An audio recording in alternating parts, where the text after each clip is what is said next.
Time travel has not yet been invented, but 30 years from now, it will have been.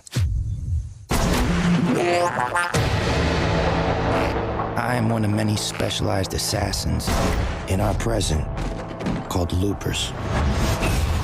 So when criminal organizations in the future need someone gone, they zap him back to me, and I eliminate the target from the future. Ooh la la. Loopers are well paid. We live the good life. And the only rule is, never let your target escape. Even if your target is you.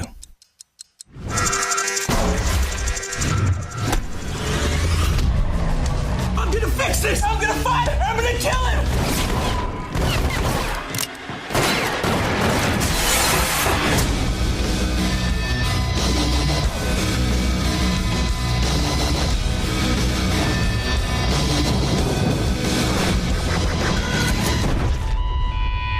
This time travel crap just fries your brain like an egg.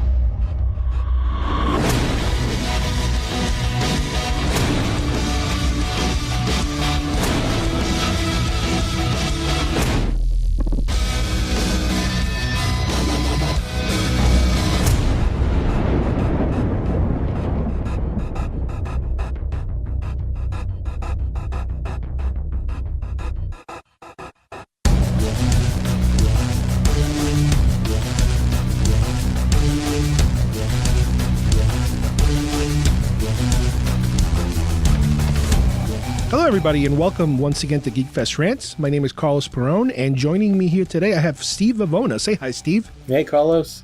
Today, we are going to be discussing a film that came out last year that we both happened to miss in the theater, but recently have caught up on DVD and Blu-ray, called Looper. Now, this is a very sci-fi type of film that stars Bruce Willis and Joseph Gordon-Levitt. Mm-hmm. And we're also going to be talking a little bit deeper about Bruce Willis's love affair, I guess you could call it, on and off, with genre material. You know, he's a big action star, but he also seems to dip into the sci-fi, supernatural horror kind of genre every now and then, very successfully if you, really look into all the type of films he's done. Now, Looper, I remember it came out last year, and yes, it was one of these films that I was like, oh, I got to go see it. I never had a chance to see it. It kind of slipped away. Right. And recently I rented it, and oh my God, did I have to kick myself in the ass for missing it. This is one of those films that kind of sneaks up on you, and wow, talk about something original and different. How do you feel about it? Well, original and different, but also, I think, inspired by some of our favorite genre classics. I think it at least owes a debt to some of the films that we grew up loving. But yeah, I mean, I would totally agree with you that it was sort of a sleeper. Bruce Willis lately hasn't had too much luck. And like my other hero, Sylvester Stallone, he's been sort of in danger, I think, of going the straight-to-video route. I'm sure he's tippy-toed around it a couple times already. Yeah. And, without the occasional Die Hard film to kind of bolster him back up, he's done some real stinkers.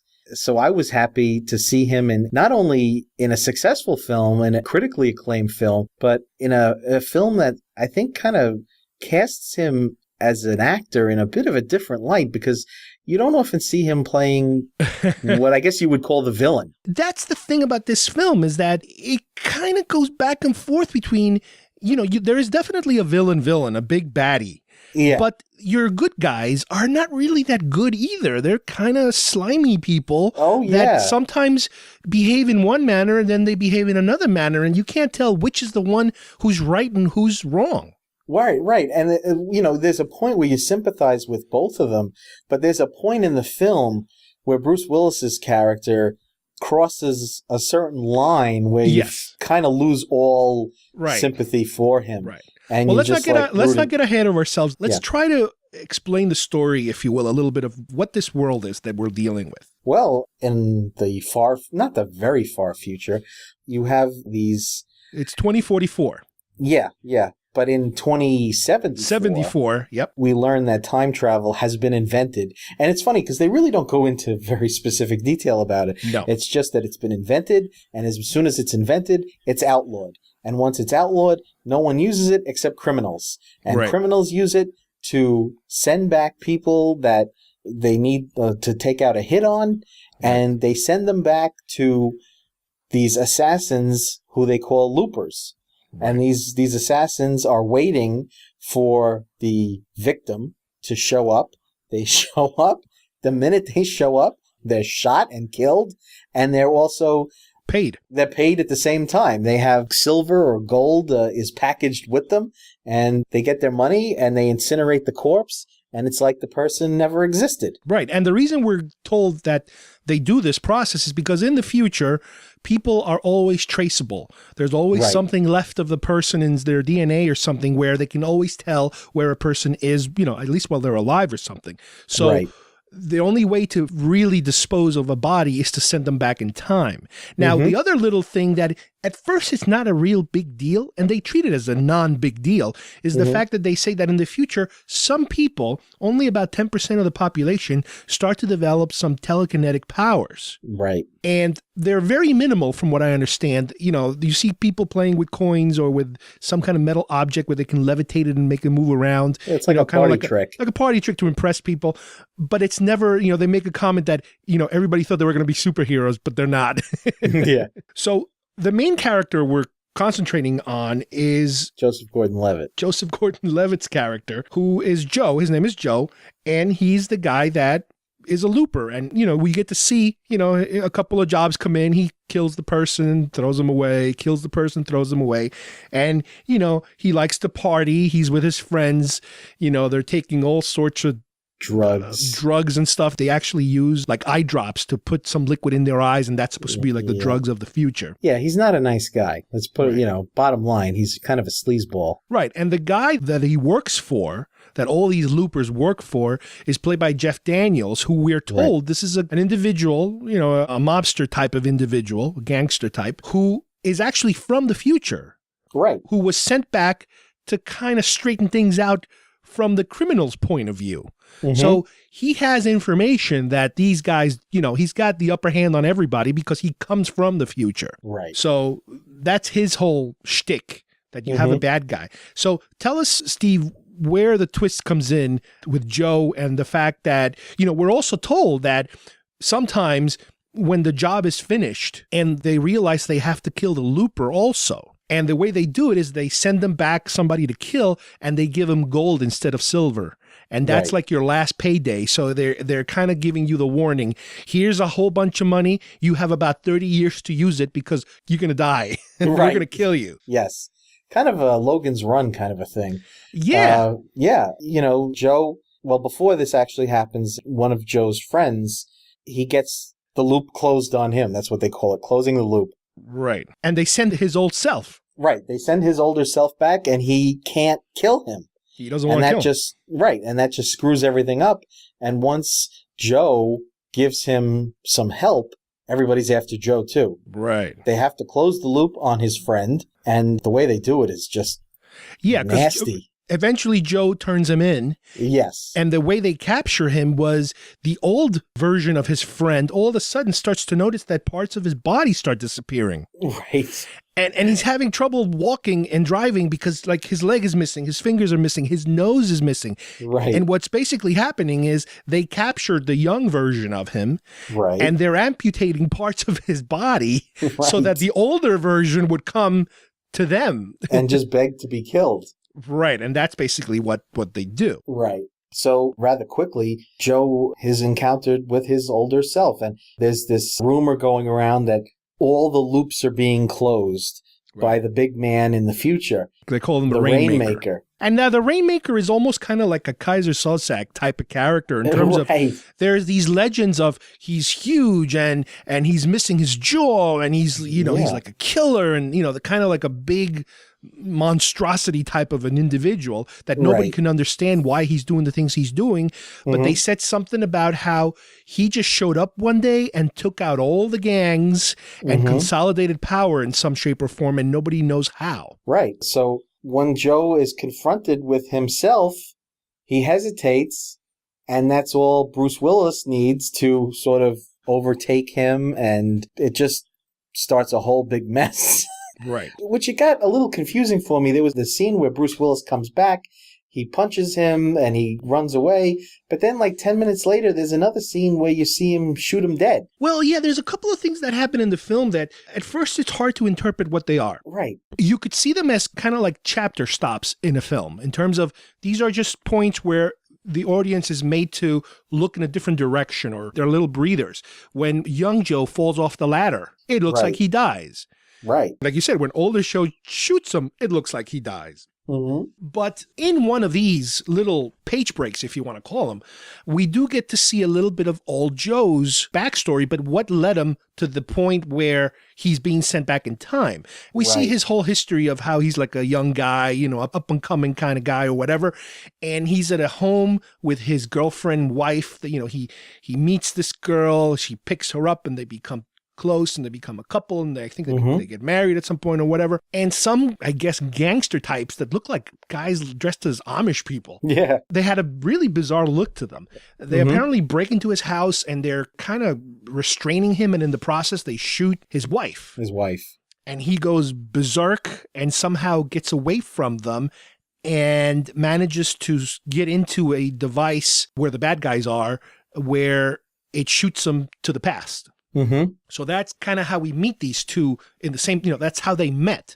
That's how he was sent back. But at this point, Bruce Willis is trying to convince Joe that he has to kind of change his ways, because by changing his ways, he will not then get into a situation where his wife will be killed. Right. So there's certain things he wants him to do in order for that to happen. But young Joe, on the other hand, he doesn't want to do that. He already has a life.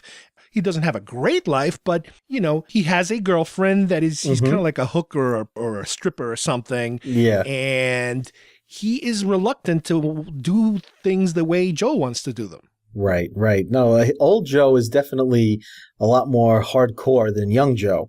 And that's why, you know, when we were talking before we actually started recording it kind of reminded me of the Terminator in the sense of he feels like he has this mission, and he's so single-minded about that mission that he's just going to do whatever horrible thing he has to do to change his fate. Right. And from what we understand is that what the older Joe is, his plan is basically, now that he's back in time, he wants to take out the Rainmaker, the main gangster that nobody knows who that person is. This way, his wife will never have died as a result of that guy coming after him. Mm-hmm. Right. He wants, I guess, young Joe to help him out, but young Joe is not really going along with it too much. Mm-hmm. No. At some point in the film, they definitely split off in terms of what the goal is. And young Joe, you know, old Joe has identified 3 possible people as the Rainmaker, 3 young children. And young Joe takes it upon himself to protect the child who it actually ends up being. You get the sense that he's kind of changed his ways a little bit, you know, in the sympathy that he feels for the child and the child's mother. He sort of forms a bond with them. Right. It's funny because the child's mother is a character that when I first saw the trailer for this film, she was like pretty much nowhere near it. And it was all of a sudden you're introducing a new set of characters into this dynamic that is like, wait a minute, what is this movie really about? Right. And then you start to hear about, you know, this kid is a little weird. He might have some kind of telekinetic powers or not.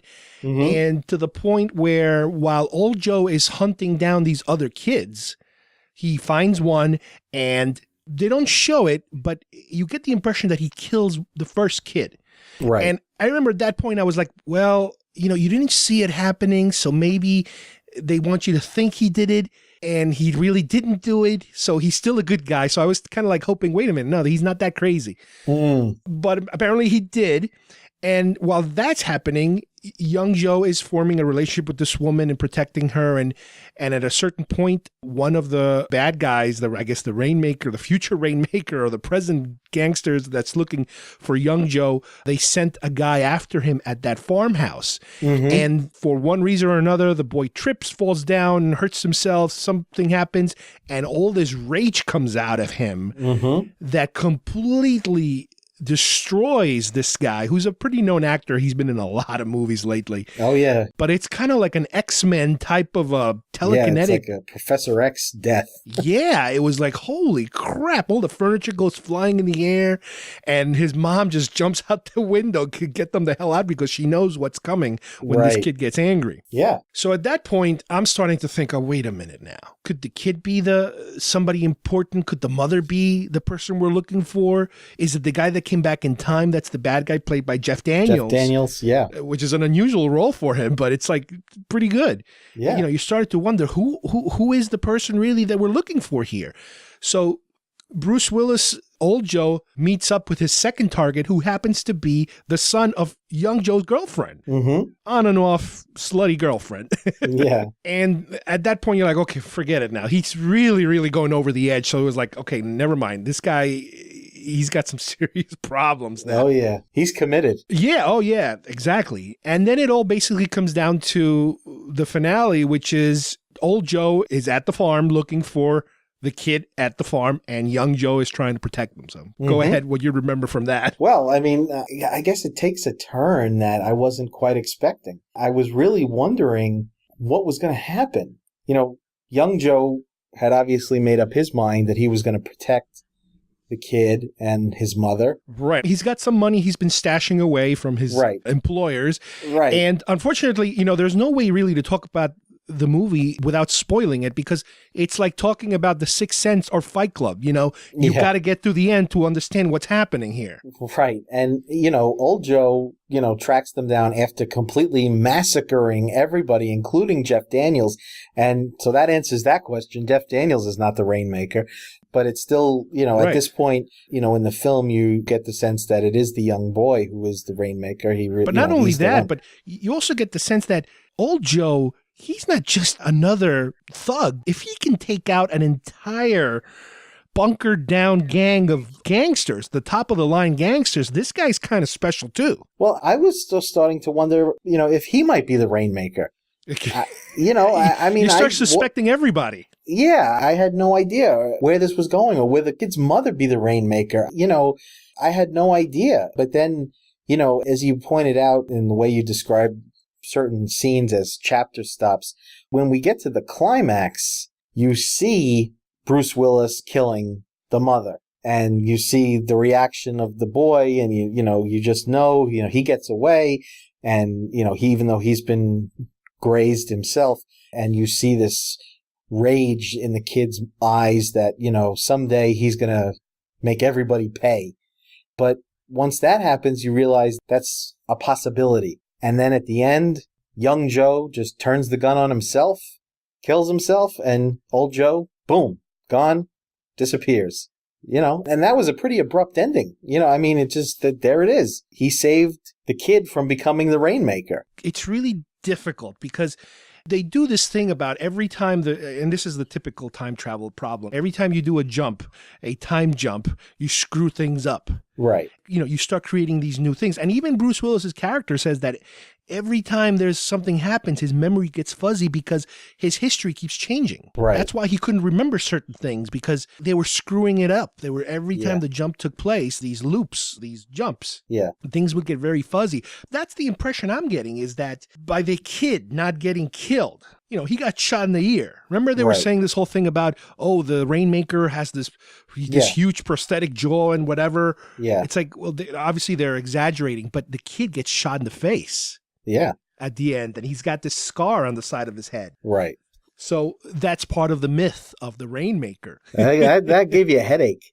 Oh, it's really, really trippy. And that's one of the best things I like about the movie, is that it's one of these movies that, you want to start putting together charts and graphs of, this is like Terminator or Back to the Future or one of those, And I saw an interview on YouTube with the director who talks about, you guys can look it up. It's really easy. You type in Looper plot holes.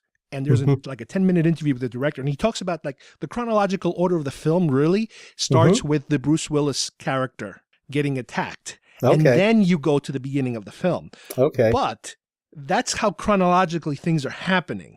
Okay. But for theatrical presentations, for the audience, he mixed it up on purpose because he wanted young Joe to be the lead of the film, not old Joe. Right. So he mixed it up on purpose just to screw with you. Right. Okay. But yeah, there's this whole loop thing happening. What happens first? What happens second?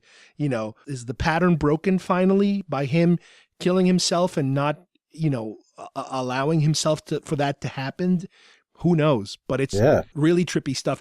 And again, it's one of these movies that I got to see it again. I got to see it again. And I want to look for stuff. It drives me crazy when you have a movie like this.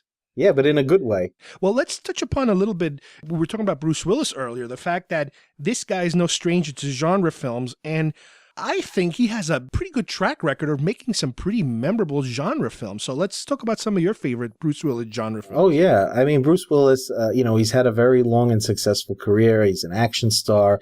He's done some good dramas, Pulp Fiction with Quentin Tarantino. I mean, he's done his share of bombs. And it's interesting I don't know if there's a pattern here, but it seems like every time things start kind of slowing down for him, he's done a really good genre film that sort of brought him back. You want to talk about trippy. I think the first one that comes to mind that would really give anybody a headache is 12 Monkeys. Oh, yeah. Directed by Terry Gilliam.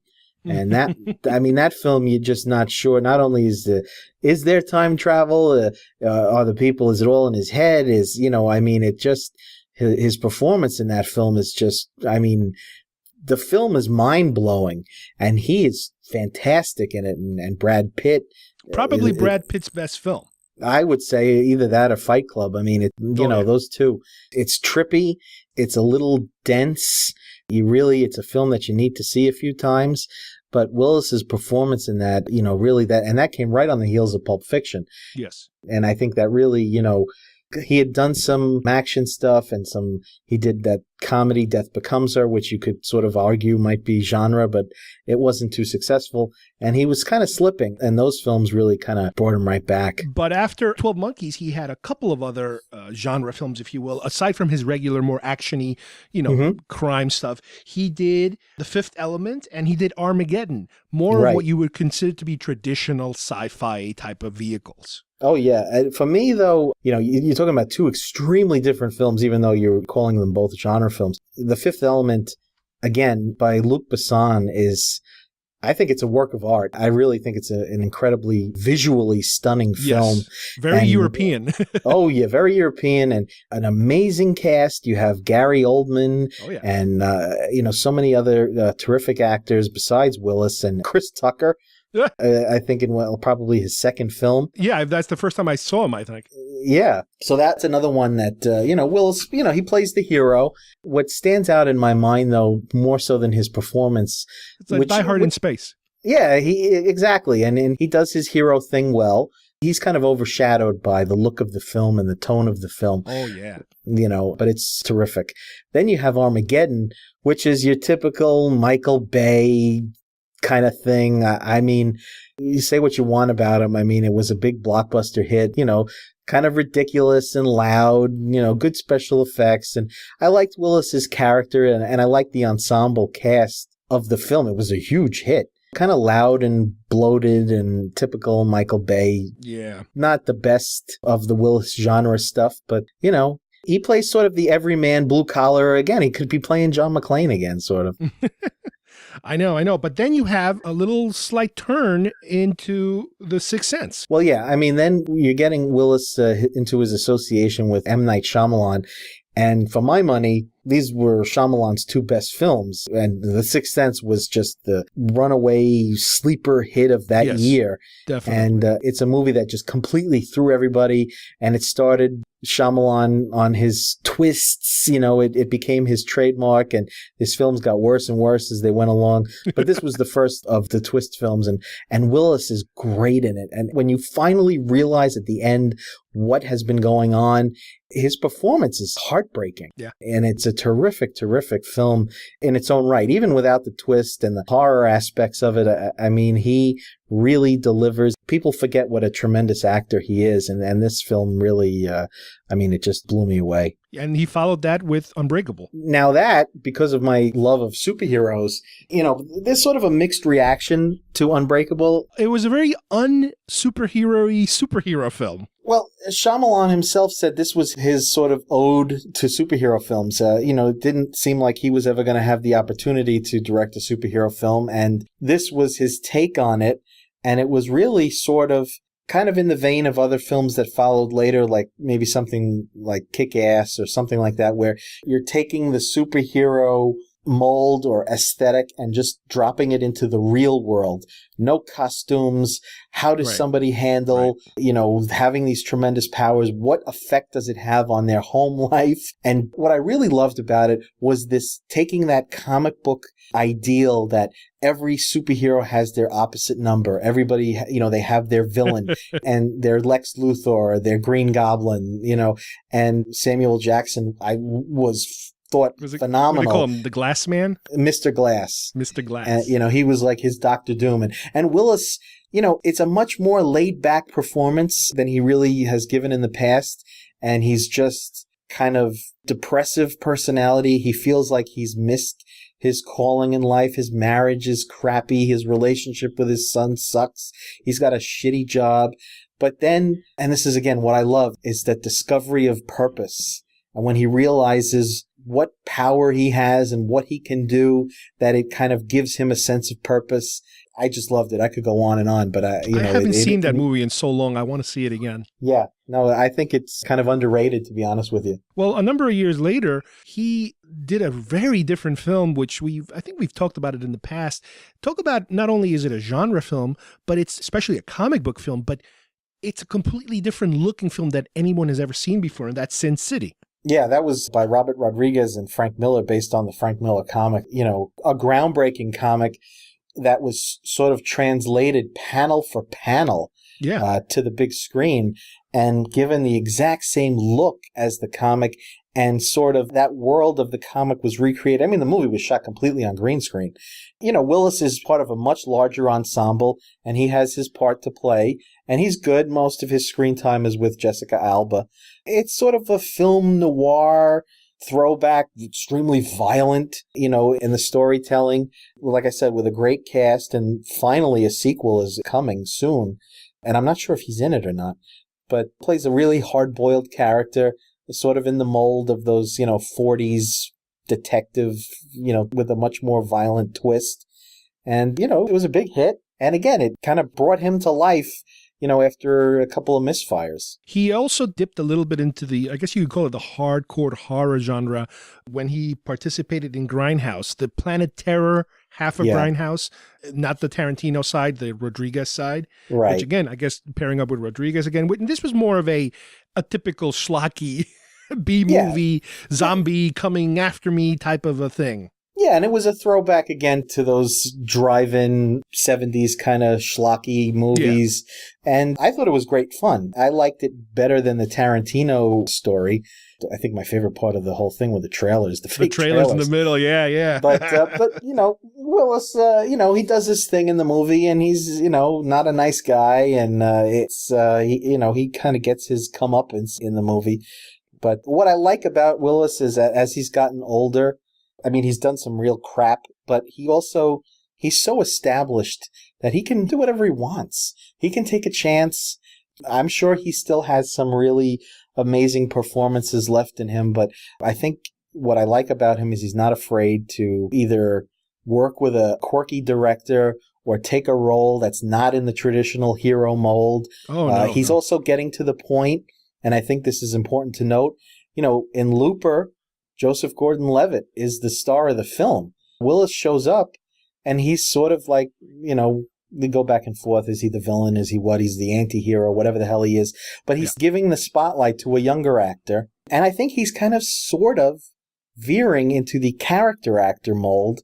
He's getting to the point now where his films, they're not all going to be big hit. He can't carry a summer blockbuster unless, even the next Die Hard movie is coming out in February. I think there's a realization here that he's getting older. and that, he's not the leading man anymore. And he can, I think, diversify and take these different, weird, wacky parts. Every now and then he will get a leading role, which he still does that. And even in genre, before Looper, he did Surrogates, which was a hardcore sci-fi type of film. Didn't get anywhere. It wasn't that successful, but it was interesting. It was an interesting premise of people kind of remote controlling their robotic selves because they were it was an interesting concept, directed by Jonathan Mostow, who had done Terminator 3. And kind of missed the mark. As I said, he takes his chances and they're not all hits. I was a little disappointed by it. I saw it and I kind of promptly forgot about it. It didn't really grab me. But, you're always going to see now, too, if he is going to be the lead, they're always going to pair him with a younger actor.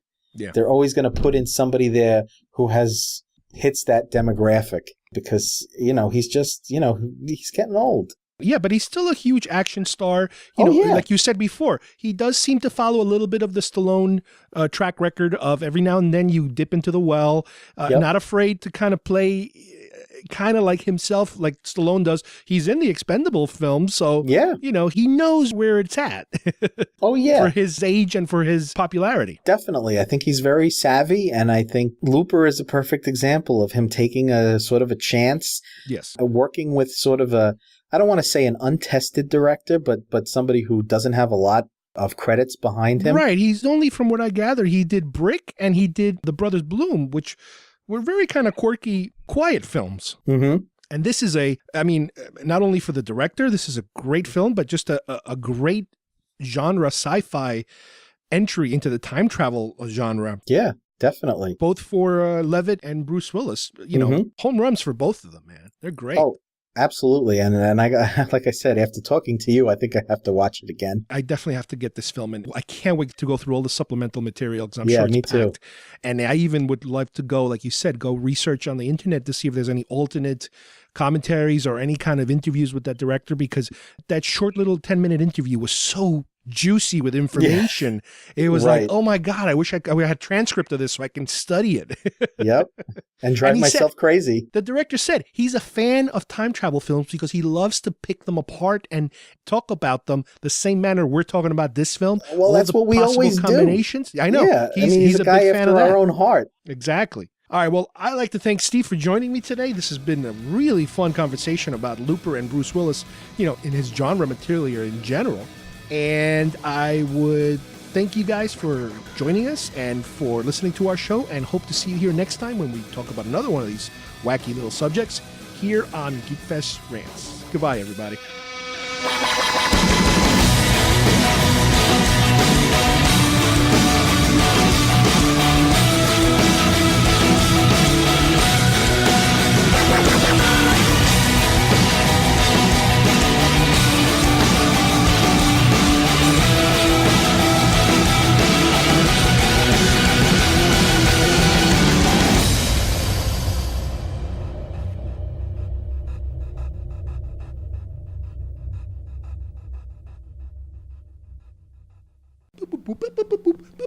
Stop.